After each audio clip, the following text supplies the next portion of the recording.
Hello friends, love your food में आपका स्वागत है। आज मैं बहुत ही इजी और टेस्टी बंगाली भापा संदेश रेसिपी शेयर करने वाली हूँ। इस संदेश को ठंडा ठंडा सर्व किया जाता है, जिसके कारण इसे आइसक्रीम संदेश भी कहा जाता है। ये रसगुल्ले की तरह एकदम सॉफ्ट और जूसी होता है और बहुत ही कम इंग्रेडिएंट्स के साथ बन जाता है।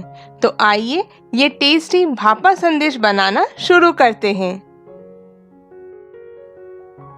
भापा संदेश बनाने के लिए मैंने इस पैन में 1 लीटर फुल फैट दूध ले लिया है। अब मैं इसे मीडियम फ्लेम पर उबाल लूंगी। दूध को लगातार मिक्स करते रहें ताकि वो नीचे से जल ना जाए, और पैन के साइड्स में जो मलाई लग जाते हैं उन्हें भी आप स्क्रैप कर लें। दूध में उबाल आ गया है तो अब मैं गैस को बंद कर दूंगी। मैंने यहाँ पर छेना बनाने के लिए 2 नींबू के रस लिए हैं, जिसमें मैंने थोड़ा पानी मिलाकर उसे डाइल्यूट कर लिया है। अब मैं इसे थोड़ा थोड़ा दूध में डालकर अच्छे से मिक्स कर दूंगी। दूध में नींबू का रस गैस को बंद करने के बाद डालने से छेना सॉफ्ट बनता है। ये देखें, दूध ऑलरेडी फटना शुरू हो गया है। तो अब जो थोड़ा सा नींबू का रस रह गया है वो मैं इसमें और नहीं ऐड करूंगी, वरना छेना ज्यादा खट्टा हो जाएगा। नींबू का रस कितना डालना है उसका कोई एग्जैक्ट मेजरमेंट नहीं है। आप बस उसे थोड़ा थोड़ा डालकर दूध में मिक्स करते जाएं। जैसे ही दूध फटना शुरू हो, नींबू का रस ऐड करना छोड़ दें। छेना को स्ट्रेन करने के लिए मैंने यहाँ पर एक स्ट्रेनर ले लिया है, जिसके ऊपर मैंने एक कॉटन का रुमाल बिछा दिया है। अब मैं इसमें छेना के मिक्सचर को ध्यान से डाल दूंगी।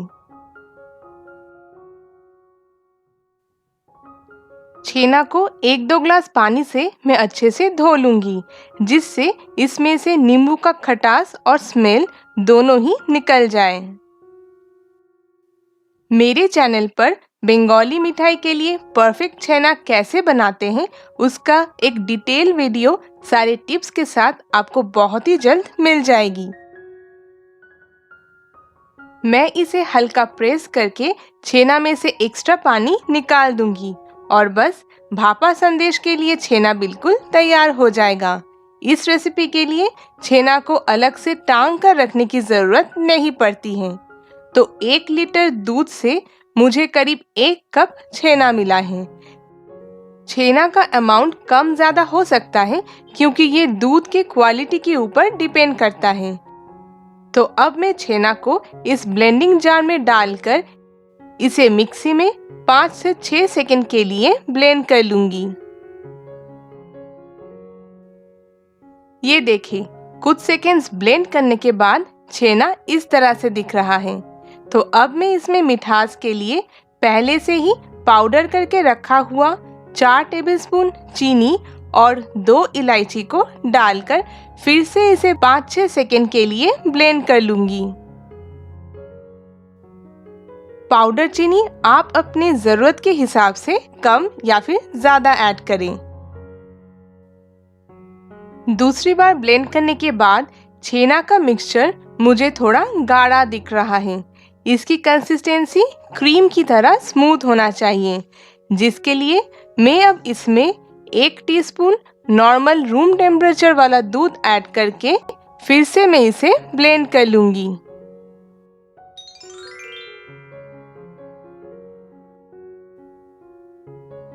ये देखें, छेना का मिक्सचर कितना स्मूथ हो गया है। इसे हमें एकदम पतला नहीं करना है, आपको इसे उस कंसिस्टेंसी का बनाना है जिससे आप इसे ब्रेड या फिर पराठे के ऊपर स्प्रेड कर सकें। आज मैं भापा संदेश इस स्टील के बॉक्स में बनाने वाली हूँ। आप कोई भी हीट रेजिस्टेंट बॉक्स ले सकते हैं। तो अब मैं इसमें थोड़ा घी डालकर इसे अच्छे से ग्रीस कर लूंगी ताकि ये मिठाई बनने के बाद आसानी से निकल आए।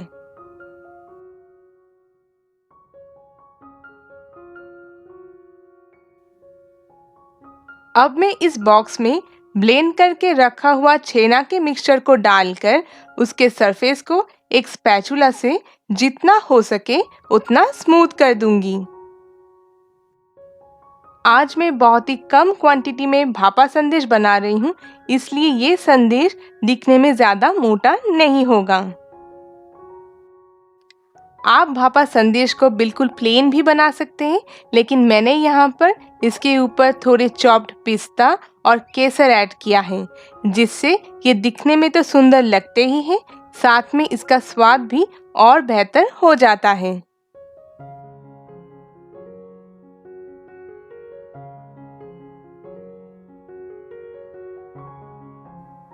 तो ये भापा संदेश का मिक्सचर नेक्स्ट स्टेप के लिए बिल्कुल तैयार हो गया है। भापा मतलब स्टीम्ड होता है, यानी कि हम इस भापा संदेश को स्टीमिंग के प्रोसेस से बनाने वाले हैं, जिसके लिए मैंने इस पैन में सबसे पहले एक स्टैंड रखकर उसके लेवल तक मैंने पानी भर दिया है। तो अब मैं इस पैन को कवर करके पानी को उबलने दूंगी ताकि इसमें भाप बन सके। तो पानी में उबाल आ गया है, तो अब मैं इसमें भापा संदेश के मिक्सचर के बॉक्स को रख दूंगी और इसे कवर करके लो फ्लेम पर आधे घंटे के लिए स्टीम करूंगी। इस बीच अगर पानी का लेवल कम हो जाता है तो वापस आप इसमें थोड़ा पानी ऐड कर दें।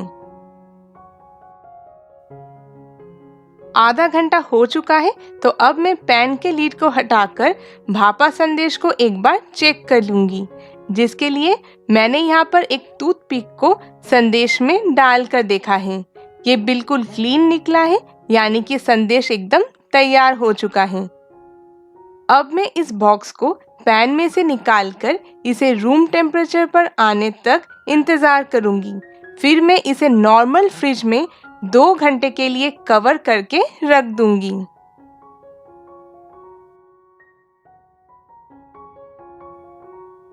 दो घंटे बाद मैंने भापा संदेश को फ्रिज से निकाला है। ये देखें, ये एकदम सेट हो गया है।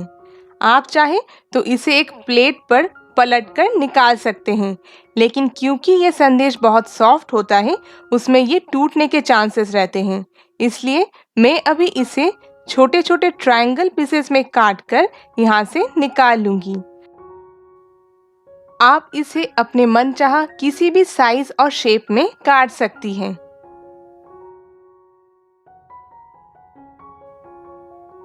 तो फिर बहुत ही टेस्टी और थोड़े कम कैलोरी वाले भापा संदेश तैयार हैं। आप इसे ज़रूर बनाएं, ये बहुत ही कम मेहनत में बन जाता है। मेरे चैनल पर भापा मिष्टी दोई, भापा रोहू फिश और भापा एग करी का भी वीडियो है, जिसका लिंक मैं वीडियो डिस्क्रिप्शन में दे दूंगी। तो आप इस भापा संदेश रेसिपी को ज़रूर बनाएं और आपको कैसी लगी मुझे कमेंट करके बताएं। और अगर आपको ये पसंद आई है तो इस वीडियो को लाइक और शेयर भी ज़रूर करें। Thank you.